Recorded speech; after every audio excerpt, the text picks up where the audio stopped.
Guys, naalala nyo last time yung ni-review natin na torque multiplier. Ito. Ayan. So marami nag-comment doon sa video natin, sabi nila, mas maganda pa rin daw gumamit ng impact wrench, yung mga impact wrench kagaya nito. Actually guys, matagal na akong merong ganito. Gumawa na rin ako ng review about dito. And effective naman siyang pantanggal ng lug nuts ng mga sedan. Pero ngayon, ito, papakita natin. Ano ba mas madaling pantanggal?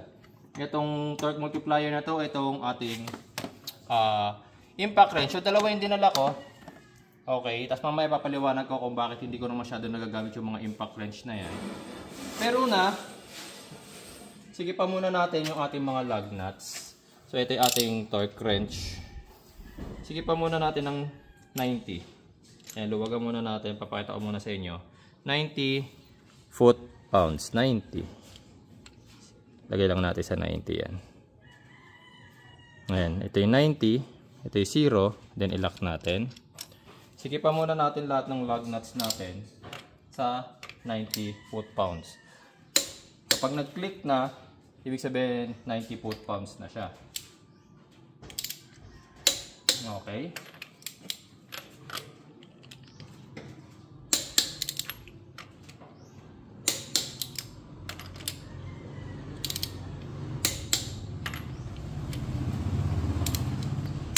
Okay, 90. So gawin nating sobrang sikip, siguro mga 140. Pinakita ko lang muna sa inyo na nasa 90 siya. Tapos ngayon 140 na natin. Sagarin natin. 140 foot-pounds sa inyo 0. Okay. Sikipan natin ulit yung mga lug nuts. Yan. Okay. Mapipihit pa natin yan kasi 90 pa lang yan kanina. Okay.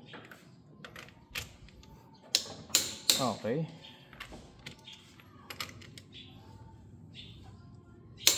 Okay.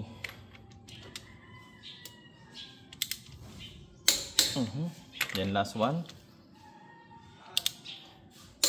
Okay. 140 foot-pounds. Ngayon, unahin na natin. Ito pakita ko, tandaan nyo ha. Para mas makita na nyo sa video. Ito, yung lug nut na luluwagan ko gamit ang impact wrench. Ito, itong part na to. Yan. Counterclockwise na iikot niyan. So, paluwag yan. Tingnan natin ngayon kung kakayanin niyang maluwagan.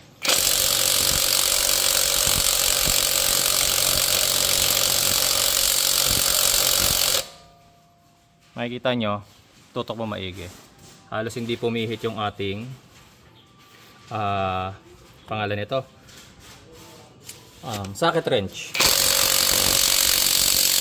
Ayan. Ito yung gamit natin na socket. Pwede rin natin gamitin yung socket na gamit natin kanina dito sa ating impact wrench. Ayan. Para makita nyo lang din. Paluwag. Ayan, paluwag yan, paluwag. Ayan o. Nakikita nyo naman.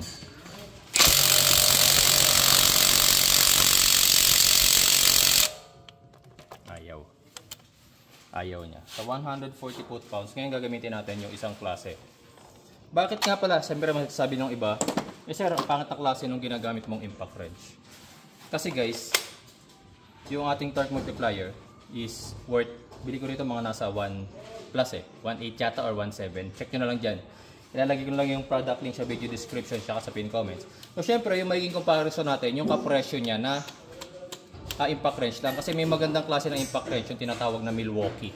Kaso napakamahal nun guys. Sa mga nakagamit na ng Milwaukee, alam nila kung magkano presyo niya. Okay, so ito, gamitin natin yung isa. Tignan muna natin yung ikot. Ayan baka sabihin nyo, sir, pasikip kasi ginagawa mo. Hindi, paluwag yan guys, paluwag. Okay, ito naman yung gagamitin natin.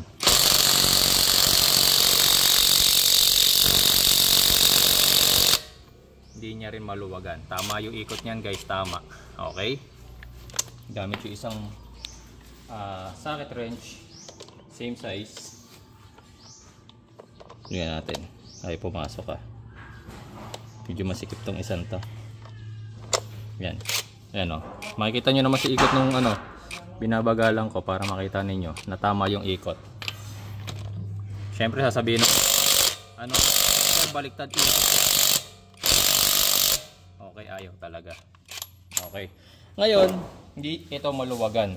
Okay, hindi yan maluwagan. So, ang gagawin natin, kunin natin ngayon si torque multiplier. Kabit natin. Kabit natin to. Tapos, try natin ngayong luwagan si bolt. Counterclockwise ang ikot guys kasi paluwag tayo. Yung mismong bolt na yun na rin yung luwagan natin. Baka sabihin kasi nung iba, sir, masikip yun eh. Maluwag to, maluwag to, maluwag to. Hindi. Yun na rin yung mismong bolt na luwagan natin. Pakita mo ako para ano. Yan. Tingnan natin. Ayan o. Hindi ba? Mas mabilis. Matagal lang yung ikot nung... At pakita mo mami. Matagal lang yung ikot nung socket wrench. Pero tignan nyo naman, umiikot siya. Naluluwagan siya. Ayan o.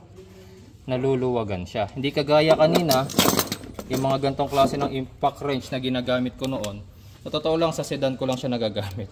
Pero kapag kayo mga SUV na, kahit malobat to, hindi nila kayang tanggalin. Ewan ko kung bakit. Hindi nila kaya. Wait, nagagamit ko yan pag nagbabaklas ako ng ibang parts ng makina, mga ganon. Pero sa mga gulong, lalo na mga ganong 140 foot-pounds, hindi kaya. Ngayon, question ng iba, sir. Siyempre, pagka natanggal mo na yung lahat ng bolt, di ba kasi daw, ito, nakakabit sa isang lug nut. Yung isa naman, siya naman yung ano mo, nakasuporta sa isa. Eh sir, paano pag isa na lang yung lug nut? Okay, papakita ko sa inyo kung paano gagawin. Luwagan lang natin lahat. Siyempre guys, ang gagawin mo, yan. Ganito gagawin mo. Pag naluwagan mo na, huwag mo tanggalin. Luwagan mo lang lahat. Luwagan mo lang lahat. Kasi, ayan. Ganyan yan. Yan na. Okay. Kailangan mo lang naman luwagan eh. Okay. Pag naluwagan mo na, ano na yung mga naluwagan natin? Pakita natin. Mga naluwagan natin. Isa, maluwag na rin tong isang to. Naluwagan ko na yan. Dalawa, tatlo. Luwagan nyo lang guys, hindi nyo kailangan tanggalin yung lug nuts. Hindi nyo kailangan tanggalin. Luwagan nyo lang. Yan, kagaya nyan. Pag naluwagan nyo na, ito yung pinakahuli. Yan yung poproblemahin nyo mamaya, di ba? Ito nga guys, oh. Actually, dalawa na. Ang pag-asa mo lang nakapitan yung isang niluwagan din ito. Ayan o, niluwagan ko rin yan, di ba? Okay.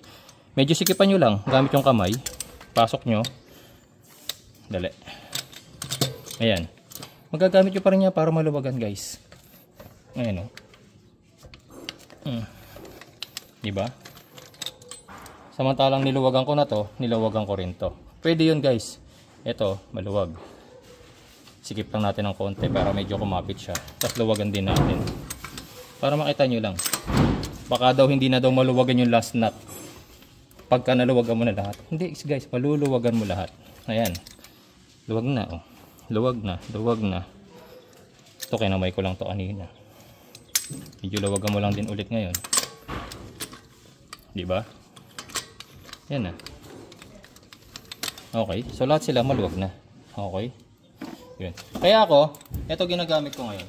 Pantanggal ng mga lug nuts ng SUV. Kahit sa sedan, mas okay din nung gamitin. Yun nga lang, sa mga nagtatanong paano pagpasikip. Actually, hindi ko na may advice na gamitin nyo itong pampasikip. Pwede nyo pampasikip to, kaso hindi nyo na matatansya. Hindi nyo kasi matatansya yung sikip niya. Kaya kung gusto nyo na accurate pa rin yung pagsisikip ninyo, gamit kayo ng torque wrench. Torque wrench na kagaya nito. Tapos sisikipan nyo na yung mga lug nuts. Pero yung pagluluwag, ito pa rin yung mas preferred ko kumpara rito. Yan.